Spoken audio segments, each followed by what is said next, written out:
Paz, irmãos, uma honra, um privilégio estar mais uma vez falando da sua palavra, da palavra do Senhor para a igreja de Cristo, a igreja que é a noiva, a igreja que é o corpo do Senhor. Eu convido os irmãos para nós lermos o texto que se encontra no Evangelho de Lucas, no capítulo 16.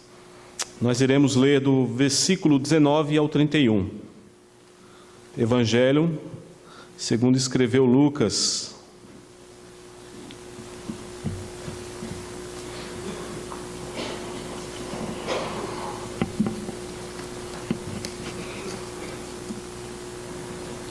Um texto muito conhecido, que é a história do rico e do Lázaro, que o Senhor Jesus contou para os seus discípulos, e para todos que estavam presentes naquele momento.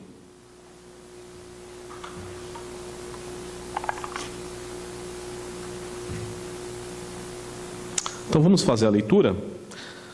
Lucas 16, do 19 ao 31. Está escrito: Ora, havia certo homem rico que se vestia de púrpura e de linho finíssimo, e que todos os dias se regalava esplendidamente. Havia também certo mendigo chamado Lázaro, coberto de chagas, que jazia à porta daquele, e desejava alimentar-se das migalhas que caíam da mesa do rico. E até os cães vinham lamber-lhe as úlceras. Aconteceu morrer o mendigo e ser levado pelos anjos para o seio de Abraão. Morreu também o rico e foi sepultado. No inferno, estando em tormentos, levantou os olhos e viu ao longe a Abraão e Lázaro no seu seio. Então, clamando, disse: Pai Abraão, tem misericórdia de mim, e manda a Lázaro que molhe em água a ponta do dedo e me refresque a língua, porque estou atormentado nesta chama. Disse, porém, Abraão: Filho, lembra-te que recebeste os teus bens em tua vida, e Lázaro igualmente os males. Agora, porém, aqui ele está consolado, tu em tormentos. E além de tudo, está posto um grande abismo entre nós e vós, de sorte que os que querem passar daqui para vós, outros, não podem, nem os de lá passar para nós. Então replicou: Pai, eu te imploro que o mandes à minha casa paterna, porque tenho 5 irmãos, para que lhes dê testemunho, a fim de não virem também para este lugar de tormento. Respondeu Abraão: Eles têm Moisés e os profetas, ouçam-nos. Mas ele insistiu: Não, pai Abraão, se alguém dentre os mortos for ter com eles, arrepender-se-ão. Abraão, porém, lhe respondeu: Se não ouvem a Moisés e aos profetas, tão poucos se deixarão persuadir, ainda que ressuscite alguém dentre os mortos. Vamos orar mais uma vez, meus irmãos. Santíssimo Deus, eterno Pai, estamos diante da Tua palavra, lemos a Tua Escritura, que é sagrada, que é bendita e que é eterna. Pedimos, Senhor Deus, que o Senhor fale conosco. Pedimos, Pai, encarecidamente que o Senhor use as nossas vidas. Use, Senhor Deus, para sermos fiéis à Tua palavra, para falarmos aquilo que o Senhor tem colocado em nossos corações e o que a Sua igreja precisa ouvir, Pai.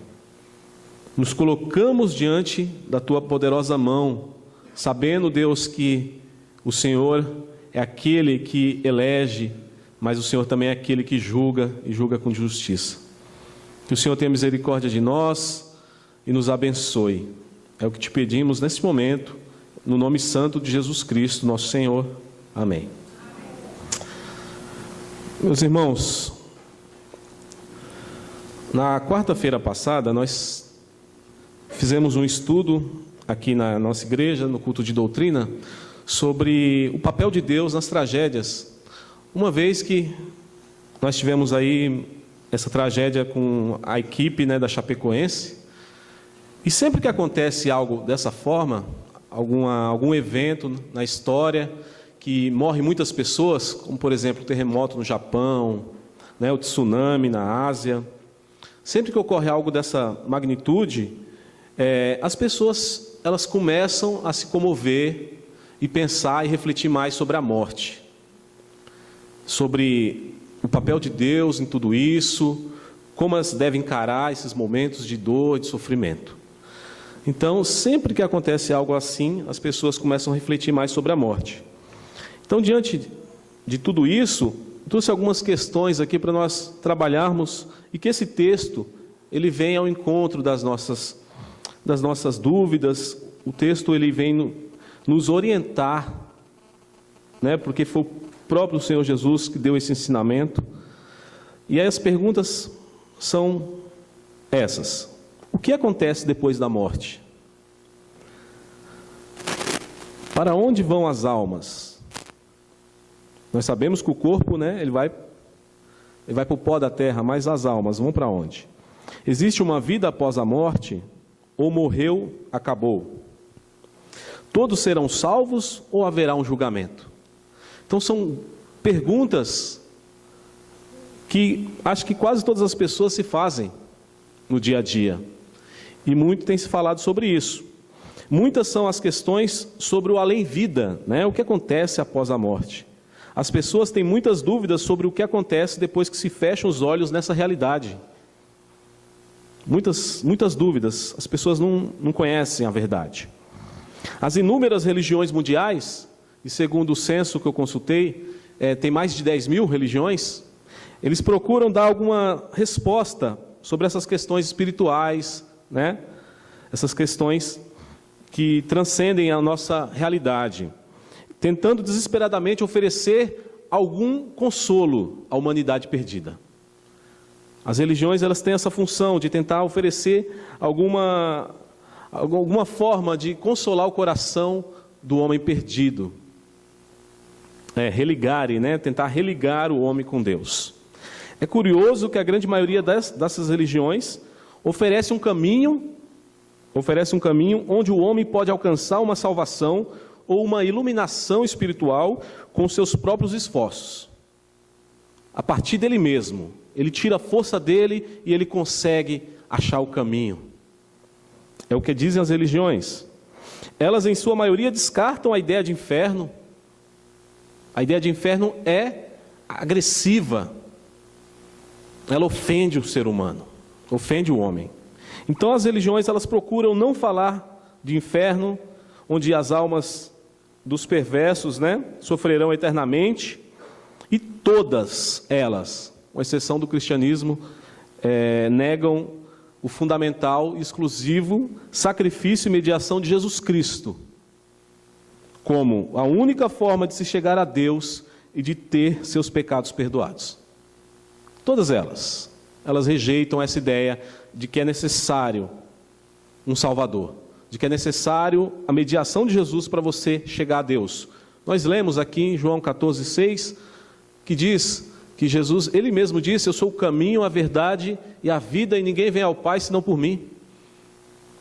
Então, o próprio Senhor, Ele afirmou que é exclusivo, que existe apenas um caminho para se chegar a Deus, e esse caminho é Ele mesmo. Ele é o caminho, Ele é a verdade, Ele é a vida.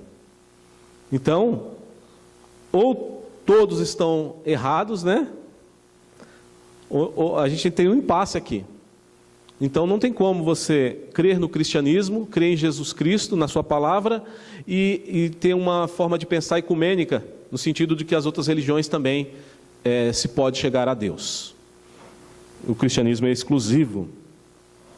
Mas o que nossa palavra, o que a bendita palavra de Deus tem a nos dizer sobre o destino das almas? Temos a certeza de que as Escrituras Sagradas é a nossa única fonte digna de confiança. Para todas essas questões aqui, para onde recorrer? Para quem recorrer? Para a palavra de Deus. Ela é digna de confiança. Então, nós temos que ter uma resposta, se alguém vier nos perguntar sobre alguma dessas questões, para onde vai a alma, o que acontece depois da morte, haverá um julgamento, morreu, acabou. Se alguém perguntar para você ou para mim, nós temos que responder de acordo com o que a Bíblia fala. Nós não podemos furtar a palavra de Deus. Então, a Escritura Sagrada é a única fonte digna de confiança, pois ela é inspirada por Deus, conforme ensina o apóstolo Paulo na sua segunda carta a Timóteo, no capítulo 3:16, na qual ele diz: toda a Escritura é inspirada por Deus e útil para ensinar, para repreender, para corrigir e para formar na justiça. Então, toda a Escritura ela é inspirada. É palavra de Deus, registrada por homens santos, homens que serviram ao Senhor, mas que estavam sendo inspirados por Ele. E o Senhor Jesus também afirmou no Evangelho de João, capítulo 5, versículo 39, Ele disse: examinais as Escrituras, porque vós cuidaste ter nelas a vida eterna, e são elas que de mim testificam. Ou seja, as Escrituras falam da vida eterna e dão testemunho do Salvador Jesus Cristo. A Bíblia, ela é a fonte da vida eterna. E ela aponta que essa vida eterna só pode ser conseguida, só pode ser alcançada em Jesus Cristo, nosso Senhor. Não tem outro caminho, não tem outra forma de se chegar a Deus, se não passar por Cristo. Ele disse: examinais as Escrituras, porque vocês cuidam ter nela a vida eterna. Ele não negou isso, ele afirmou que sim, e porque elas davam testemunha dele mesmo. E nosso Senhor, Ele é a vida eterna. No texto que nós lemos aqui em Lucas 16, que fala do rico e do mendigo, nós temos vários indícios de que essa narrativa, toda essa história que o Senhor Jesus contou, ela não se trata de uma parábola, porque Jesus contou várias parábolas. E porque nós entendemos que, e parábola, né, irmãos, é uma ilustração de algo, de uma verdade espiritual, que foi muito usada pelo Senhor Jesus. Mas nesse caso do rico e do mendigo, não se trata de uma parábola, e nós temos bons indícios para isso, né? Pois Jesus, ele cita o nome de uma pessoa, ele cita o nome de Lázaro, e nas parábolas ele não cita o nome de ninguém. Ele conta a história, mas nessa história, nessa narrativa, ele fala de um mendigo que se chamava Lázaro. Os comentaristas, eles veem fortes possibilidades de Jesus estar relatando uma história real. Como Deus, Jesus Cristo como Deus, ele tinha acesso a esse tipo de informação. Que informação? O que acontece depois da morte? Para onde vão as almas? Nós sabemos que o Senhor, Ele é eterno. Ele estava no princípio com Deus. E tudo foi feito por intermédio dEle. Ele é Deus com Deus. Então, como Deus, Ele tinha acesso a essas informações sobre o que acontece com as almas das pessoas após a morte. E essa história contada pelo Senhor Jesus, ela nos ensina os dois destinos que as almas seguem após a morte. Então, um título da mensagem seria os dois destinos da alma, ou os dois destinos das almas, para onde elas vão. A Bíblia apresenta apenas dois caminhos, não tem um terceiro, e nós vamos ver isso com mais detalhes aqui no texto. Então ela nos ensina isso, os destinos que as almas seguem após a morte. A Bíblia fala do inferno, que é o Hades, e fala também, nesse texto, do seio de Abraão, que é o paraíso. Além desses dois lugares, destinados às almas separadas do corpo pela morte, a Escritura não reconhece nenhum outro lugar. Se as pessoas ensinarem um terceiro lugar, algo que elas tiram de outros livros ou da própria cabeça, porque na Escritura ela não vai encontrar base para uma terceira região, um terceiro lugar. Não existe nas Escrituras. E muitos pregadores nos nossos dias, eles evitam falar de inferno. Tem sido evitado falar sobre condenação eterna, sobre inferno, sobre juízo nas igrejas. Porém, a Bíblia nos ensina que os ímpios irão para o castigo eterno e os justos para a vida eterna. Nós vimos vários textos durante a liturgia que fala que os ímpios serão condenados e serão colocados em lugares de tormento. E os justos, aqueles que forem alcançados pelo Senhor, desfrutarão da vida eterna e da glória com o Senhor. Em Mateus 7, 21 e 23, os irmãos podem abrir esse texto. Mateus 7, 21 e 23, diz que alguns falsos profetas e falsos mestres se aproximarão do Senhor naquele dia, no dia do juízo. Mateus 7, 21 e 23, eu vou ler, para não se perder nada da palavra. O Senhor Jesus disse: nem todo o que me diz Senhor, Senhor entrará no reino dos céus, mas aquele que faz a vontade do meu Pai, que está nos céus. Muitos naquele dia hão de dizer-me, Senhor, Senhor, porventura não temos nós profetizado em teu nome? Em teu nome não expelimos demônios? Em teu nome não fizemos muitos milagres? Então lhes direi explicitamente: nunca vos conheci, apartai-vos de mim os que praticais a iniquidade. Então haverá uma separação, haverá o dia da colheita, que nós lemos no Evangelho de Mateus. Haverá um dia que o Senhor separará o joio do trigo, em que o Senhor confirmará o coração dos eleitos, confirmará a vocação dos salvos e condenará os ímpios. E aqui nesse texto, o que mais nos chama a atenção é que são pessoas que se diziam crentes, que receberão essa palavra dura do Senhor. Pessoas que em nome de Jesus estavam profetizando, pessoas que no nome de Jesus estavam fazendo milagres, estavam expelindo demônios, como se isso fosse uma credencial de que eles eram profetas de Deus, de que eles eram pastores de Deus. Mas o Senhor Jesus diz no verso 23 que falará explicitamente na cara deles: nunca vos conheci. Nunca vos conheci, não tinha relacionamento nenhum com vocês, não tinha comunhão com vocês. Vocês fizeram o que fizeram no seu próprio nome, não no meu. E aí, Jesus vai: apartai-vos de mim os que praticais a iniquidade. Palavra terrível, irmãos. Praticais a iniquidade, aquele que vive na prática do pecado, aquele que tem um coração corrompido, que vai na igreja, que procura estar junto dos salvos, dos irmãos, mas o coração está longe do Senhor. O coração está corrompido, praticando a iniquidade. Mas o Senhor há de fazer o julgamento dele. Então, o Senhor, a Escritura, ela fala muito claramente que haverá uma separação. Haverá uma separação e nós não podemos deixar de pregar isso. Então, esse texto de Mateus 7, 21 e 23, demonstra uma clara distinção de tratamento dispensado por Cristo aos crentes e aos ímpios. Um será o tratamento dado aos crentes e outro será o tratamento dado aos ímpios. Aos crentes será: entre no reino dos céus. Vinde, benditos de meu Pai, entre no gozo do teu Senhor. Olha que palavra maravilhosa de se ouvir da boca do Senhor Jesus. Mas aos ímpios será: nunca vos conheci, apartai-vos de mim, vós que praticais iniquidade. A Bíblia é clara, irmãos. Haverá um julgamento e depois do julgamento haverá os destinos das almas. O texto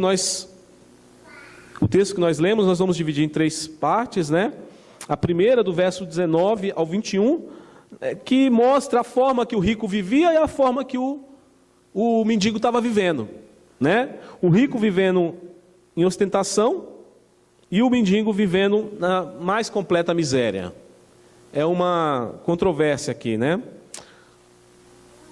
E aí, para nós entendermos melhor esse texto, nós temos que compreender o contexto do capítulo 16. Então, fique com a Bíblia aberta no capítulo 16, nós vamos entender um pouquinho sobre por que Jesus contou essa história, para quem ele estava dizendo. No versículo 13 do capítulo 16, volte só um pouquinho o olho de vocês. O Senhor Jesus diz: ninguém pode servir a 2 senhores, porque ou há de aborrecer um e amar o outro, ou se devotará a um e desprezará o outro. E aí ele fala: não podeis servir a Deus e as riquezas. Então ele estava falando sobre o amor à riqueza, o amor ao dinheiro. Esse era o contexto do discurso que ele estava fazendo com os seus discípulos, e ali estavam também muitos fariseus. Então, no versículo 13 ele está falando sobre o respeito do amor às riquezas. E no verso seguinte, no 14, nós temos o que? A reação dos fariseus. Os fariseus, como que eles reagiram a esse ensinamento de Jesus? O texto diz: os fariseus que eram avarentos, ouviam tudo isso e ridicularizavam. Então o contexto aqui é o Senhor Jesus está ensinando: vocês não podem servir a dois senhores, a Deus e as riquezas, ou você vai agradar um e desprezar outro. E aí nós temos a reação, os fariseus, que Lucas registra que eles eram avarentos, e aí eles começam a zombar de Jesus Cristo, começam a zombar do ensinamento do Senhor, começam a ridicularizar o nosso Senhor. Então, esse ensinamento de Jesus não foi aceito, né, pelos fariseus, que eram inimigos do Senhor. E aí Jesus começa a contar a história. Primeiro, aqui no verso 19, ele começa a falar da história desse rico e desse Lázaro. E nessa história, nós percebemos claramente que esse rico, que se comportou dessa forma, ele está representando os fariseus, que estavam zombando desse ensinamento, porque eles eram avarentos também, assim como o rico aqui da história, porque ele era um homem rico, que se vestia de púrpura e de linho finíssimo, ou seja, ele se vestia como um rei, ele estava com aquelas vestes finas dos reis, e todos os dias se regalava esplendidamente.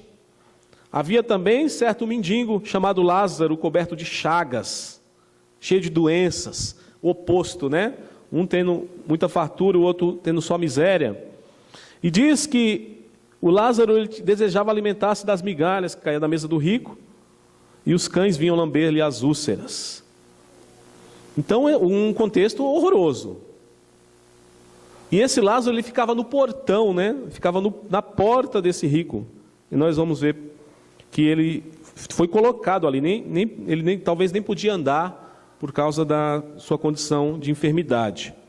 Então, os avarentos fariseus, está simbolizado nesse rico, que usavam o dinheiro de maneira egoísta, né, para si mesmo, e ignorava o sofrimento das pessoas, como a de Lázaro, por exemplo, que estava ali cheio de chagas, passando fome, apenas na companhia dos cães, que vivia miseravelmente mendigando.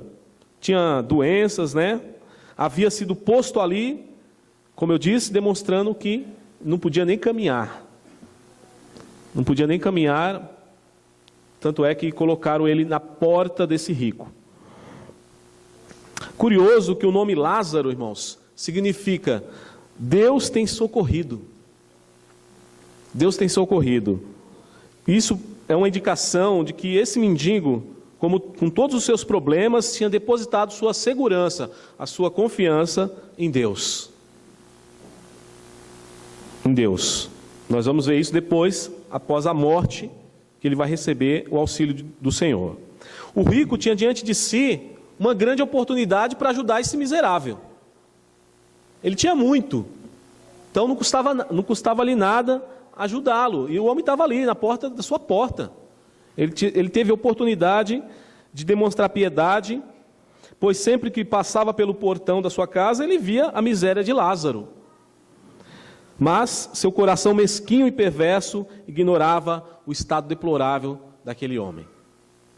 Então o coração desse homem era horroroso, era mesquinho, perverso, assim como dos fariseus que estavam zombando do ensinamento de Jesus. Seguindo, uma segunda parte, que é as consequências pós-morte e o destino da alma. No verso 22 ao 26. Aconteceu morrer o mendigo e ser levado pelos anjos para o seio de Abraão. Morreu também o rico e foi sepultado.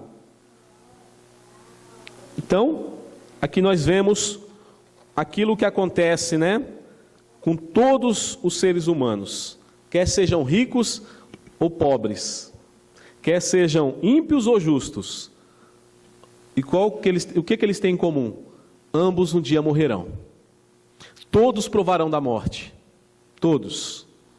Rico, pobre, justo, ímpio, todos um dia enfrentarão. E aqui ocorre dos dois morrerem. Dos dois morrerem, e aí os destinos das almas, elas vão para dois lugares diferentes. Analisando o versículo 22, nós percebemos algumas diferenças, irmãos. Olhem aí comigo. O versículo 22 diz que Lázaro morreu e foi levado pelos anjos de Deus. Foi levado pelos anjos de Deus para o seio de Abraão, que é uma referência ao paraíso, a um local de maravilhas, de delícias. Enquanto o texto diz que o rico simplesmente morreu e foi sepultado. O rico morreu e foi sepultado. O fato de Lázaro ter sua alma levada por anjos demonstra que ele pusera, assim como o seu nome diz, a sua confiança em Deus. E em recompensa foi para um lugar de delícias, onde não haverá mais sofrimento, choro, dor ou pecado. E refletindo sobre isso que aconteceu com Lázaro, de após a sua morte, uma morte talvez em decorrência das muitas enfermidades que ele tinha, quando ele fechou os olhos, a sua alma foi conduzida por anjos de Deus para o seio de Abraão, para o paraíso. Então, nós podemos aplicar esse texto nas nossas vidas, para nós que temos depositado a nossa fé em Jesus Cristo, temos colocado a nossa confiança no Senhor. A Bíblia nos ensina que esse é o destino de todos aqueles que creem em Jesus Cristo e o têm como Senhor e Salvador de sua vida. Nós podemos ter confiança nessa palavra, de que se colocarmos as nossas vidas nas mãos do Senhor, nós teremos o destino que Lázaro teve, o destino junto com o Senhor no paraíso. Isso é o que a Bíblia nos ensina. Apocalipse 21:4 diz que o Senhor enxugará toda lágrima de seus olhos, e já não haverá morte, nem luto, nem grito, nem dor, porque já passou a primeira condição. A condição miserável que aquele homem vivia tinha passado. A condição de sofrimento, de doença, de dor, de luta, havia passado, e agora ele estava sendo consolado no seio de Abraão. No caso do rico, ele deve ter tido um sepultamento glorioso, porque ele tinha muitos bens. Ele deve ter tido um funeral belíssimo, com toda a pompa que o dinheiro pode pagar. Porém, nós lemos no versículo 23 e 24, diz que sua alma estava no inferno, sofrendo tormentos terríveis. Ele estava sofrendo tormentos terríveis não simplesmente porque ele era rico, porque Abraão também era rico e estava no paraíso, mas porque ele colocou o seu amor de forma egoísta e mesquinha e perversa no dinheiro. Desprezou o próximo, desprezou os mandamentos do Senhor, desprezou a lei de Deus, assim como toda a sua casa, que nós vamos ver depois que ele se preocupa com seus irmãos, porque era uma família que não obedecia à lei do Senhor. Porque a lei do Senhor, de Moisés, está cheia de referências de você auxiliar o pobre, de olhar pelo órfão, olhar pelas viúvas, pelo estrangeiro. E eles não cumpriam a palavra de Deus. Então, ainda que ele teve um funeral glorioso, mas a sua alma, ela pereceu. A sua alma iria provar tormentos terríveis e eternos. Então a sua alma estava sofrendo tormentos horríveis, onde não podia sair. Ele tenta sair, ele pede misericórdia, mas o texto diz que ele não podia sair. Onde não havia uma pausa de sofrimento. Vou deixar, vocês vão ficar algum tempo sem sofrimento. Não, Jesus disse que o fogo não se apaga. O inferno é um lugar horroroso, horrível, onde o fogo não se apaga. As chamas, elas continuam eternamente, causando sofrimento a quem está lá. Não há possibilidade de alívio, de qualquer alívio, porque ele pede para que Lázaro molhe, aqui no texto, Ele diz: Pai Abraão, manda Lázaro que molhe em água a ponta do dedo e me refresque a língua, porque estou atormentado nesta chama. Aquele miserável, mendigo, cheio de chagas, cheio de doença, com os cães das ruas, agora seria, na mente do rico, aqui seria um instrumento de alívio. Se ele pegasse aquele dedo dele e colocasse, molhasse na água e levasse a sua língua, seria um alívio, mas essa possibilidade o texto diz que não existe. Então o inferno seria um local onde não se pode sair, onde não há pausa de sofrimento nem possibilidade de alívio. Sofrimento eterno, irmãos. Esse é o horrível destino daqueles que vivem de maneira perversa, que se esquecem de Deus, que não se dobram diante da mensagem de salvação de Jesus Cristo, mas mantêm o seu coração endurecido, embrutecido diante da mensagem do Evangelho. Esses sofrerão eternamente. E esses versículos que nós lemos até agora nos ensinam pelo menos 6 verdades sobre pós-morte, sobre aquela pergunta: o que acontece depois da morte? Primeira coisa que nos ensina, que aqueles que morrem conhecem imediatamente seu destino. Ambos morreram e conheceram na mesma hora o seu destino. Fecharam os olhos aqui e abriram em outra realidade. Não existe a ideia de ficar vagando, né? Aquelas almas penadas que muitos acreditam. A pessoa fica vagando, morreu, fica vagando. Teve até uma novela, tempos atrás aí, que mostrava essa heresia, esse falso ensinamento, que a pessoa ficava vagando como uma alma penada. Então, não existe isso. Morreu, você conhece o seu destino. Outra coisa que nos ensina esse texto: os que partiram não estão dormindo, como ensinam erroneamente os adventistas. Eles creem no sono da alma. Você morre aqui e vai ficar dormindo até o dia, do juízo. O texto não dá base para isso. O texto nos mostra que você vai estar consciente, vai estar muito bem acordado, alguns em sofrimento, mas outros desfrutando da graça do Senhor. Então, essa ideia do sono da alma não existe. As almas dos ímpios não são aniquiladas, uma terceira verdade. As almas dos ímpios não são aniquiladas, como afirmam os testemunhos de Jeová.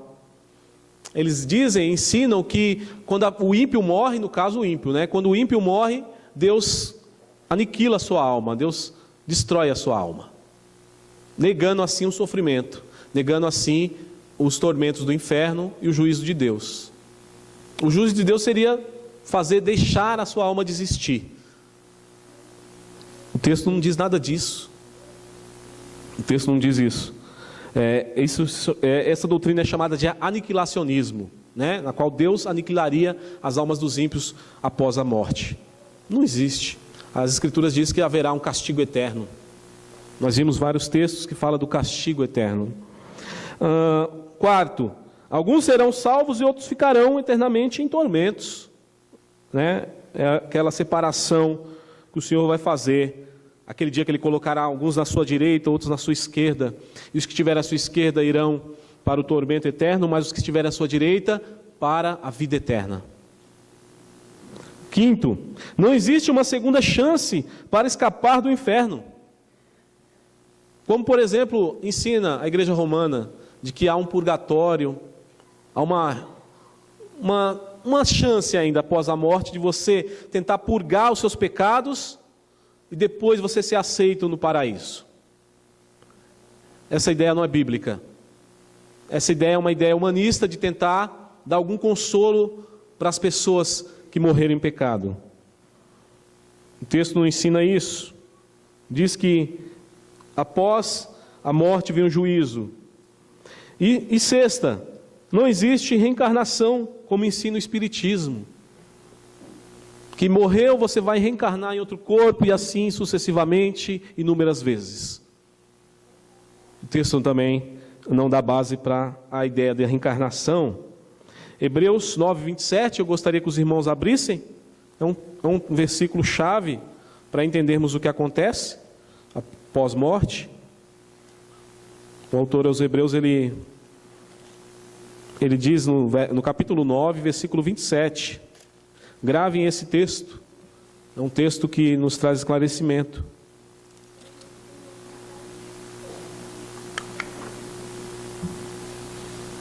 Hebreus 9, 27 diz: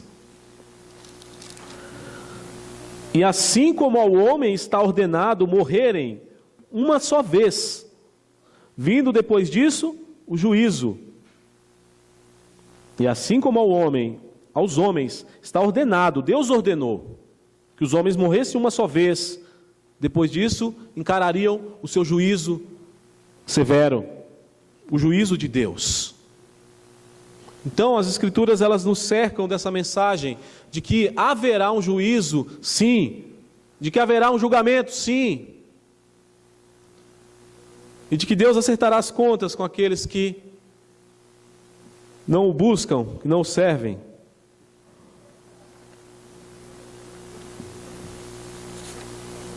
Perceba, irmãos, que no texto, voltando aqui a Lucas 16,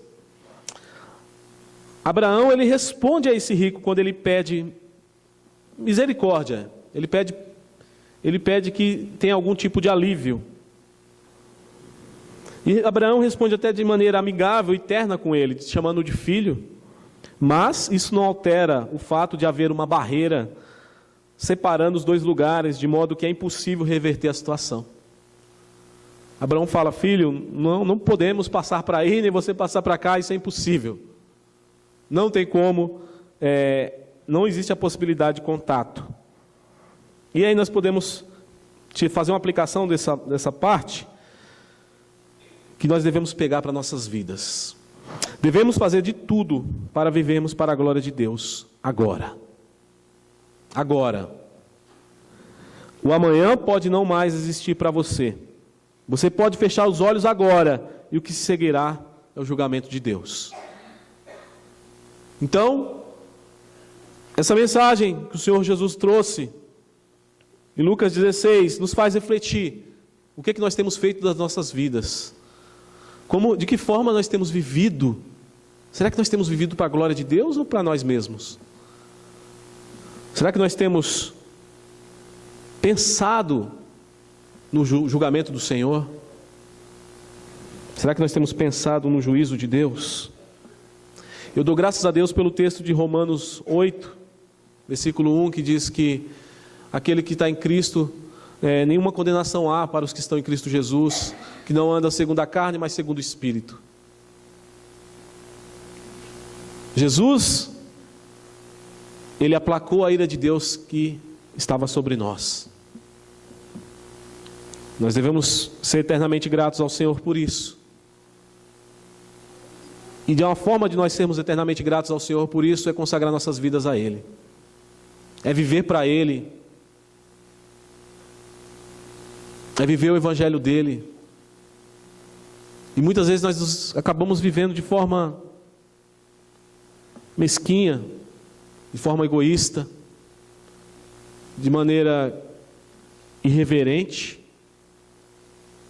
e nos esquecemos do juízo de Deus, porque Pedro fala que o juízo de Deus começará pela sua casa, pela casa do Senhor, pela igreja de Deus. Devemos temer o Senhor, porque Ele é um Senhor severo, como Ele diz em uma das suas parábolas. Então, devemos viver para o Senhor agora, nesse momento.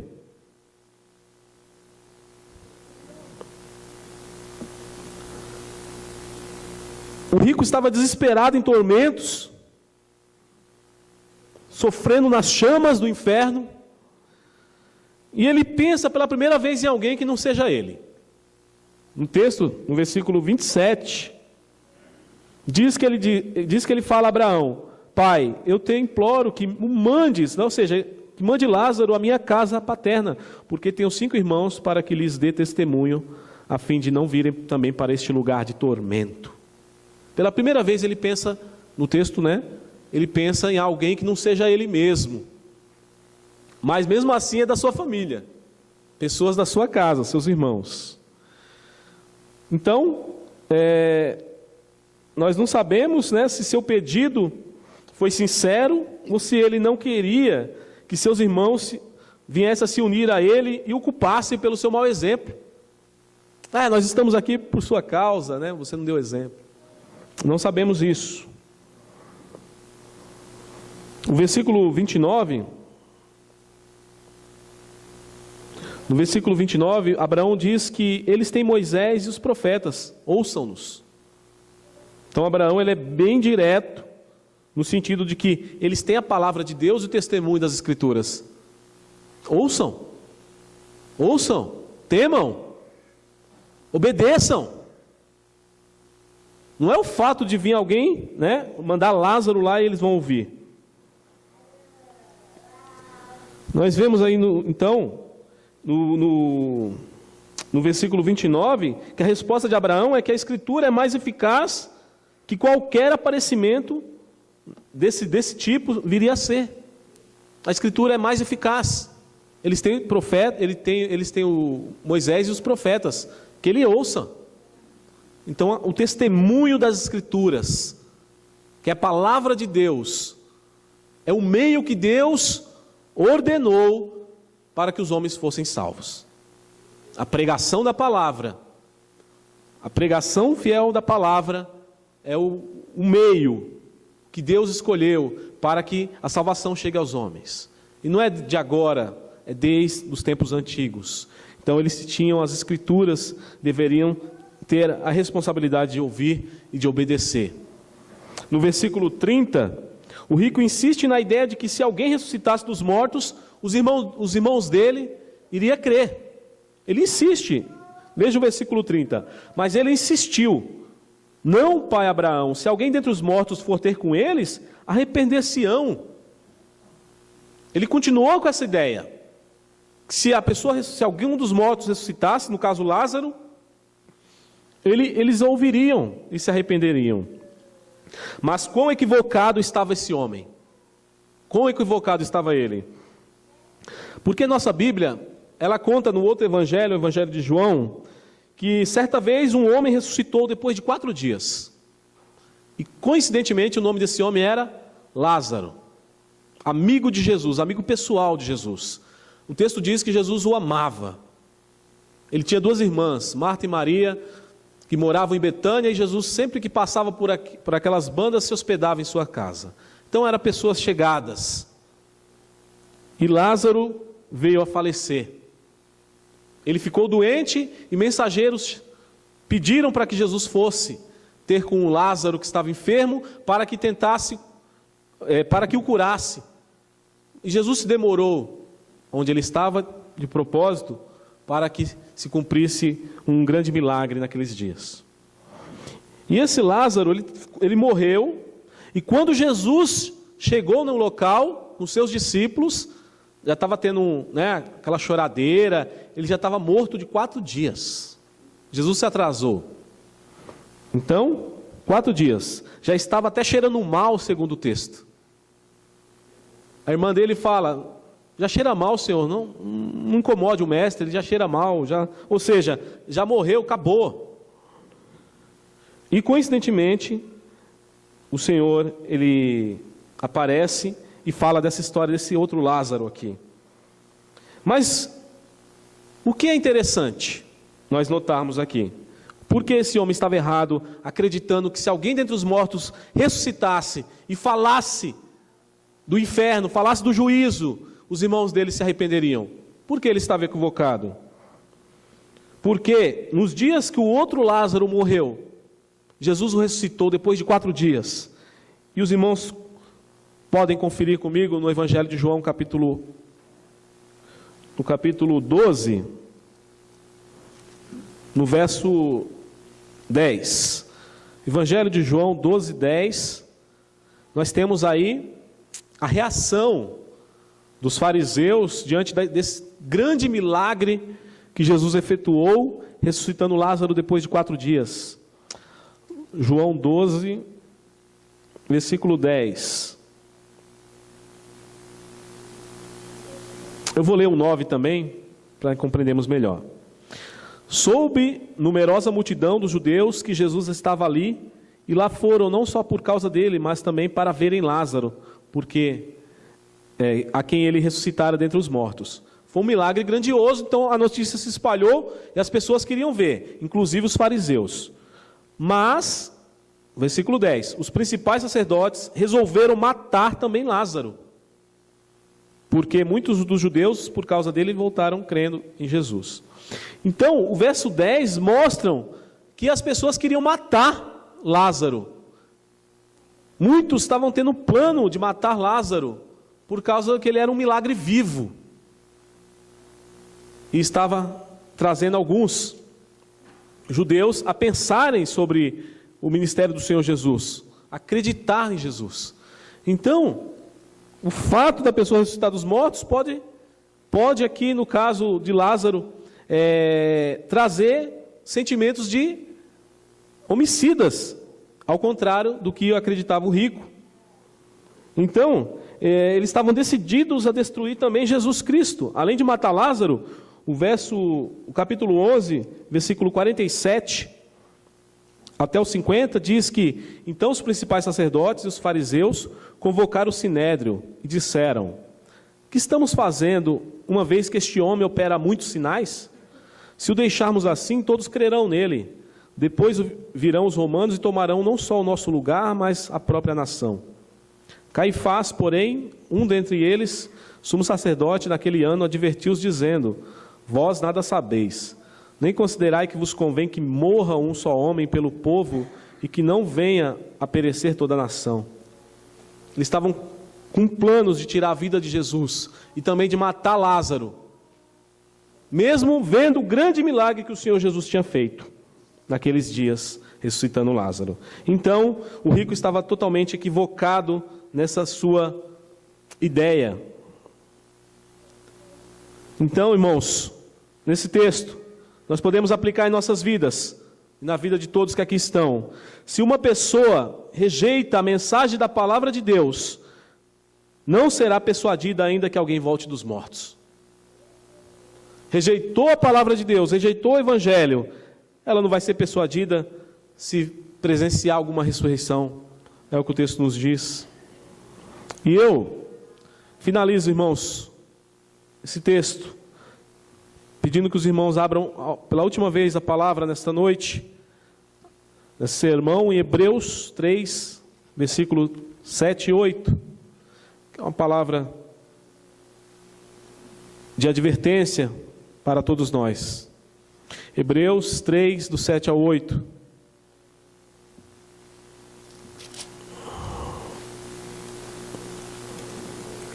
Está escrito na palavra do Senhor: assim, pois, como diz o Espírito Santo, hoje, se ouvides a sua voz, não endureçais o vosso coração, como foi na provação no dia da tentação no deserto. Então, todos que estão aqui, que ouviram essa palavra, não devemos endurecer nosso coração, assim como os israelitas fizeram no deserto. Fechar o coração para a palavra do Senhor, fechar o coração para a verdade de Cristo. Nós devemos, sim, ter algumas verdades em nossa mente. Uma delas é que a mensagem do Evangelho é urgente, irmãos. O momento de buscar a Cristo é agora. Só morreremos uma vez. Depois disso, segue-se o juízo, onde estaremos face a face com Deus Altíssimo. Que o Senhor nos conceda misericórdia, que o Senhor nos esconda debaixo de suas asas e que possamos estar debaixo do sangue de Cordeiro, para não perecermos no juízo. Que possamos estar firmados na palavra de Romanos 8:1, que diz que nenhuma condenação há para os que estão em Cristo Jesus, que não anda segundo a carne, mas segundo o Espírito. Que o Senhor nos ajude e tenha misericórdia de todos nós. Amém e amém. Vamos orar mais uma vez, meus irmãos. Convido todos que fechem os olhos, que façam uma oração neste momento, refletindo na palavra que foi pregada, refletindo na mensagem de que devemos buscar o Senhor enquanto se pode achar, invocar enquanto Ele está perto. Santo Deus, te louvamos mais uma vez, Pai.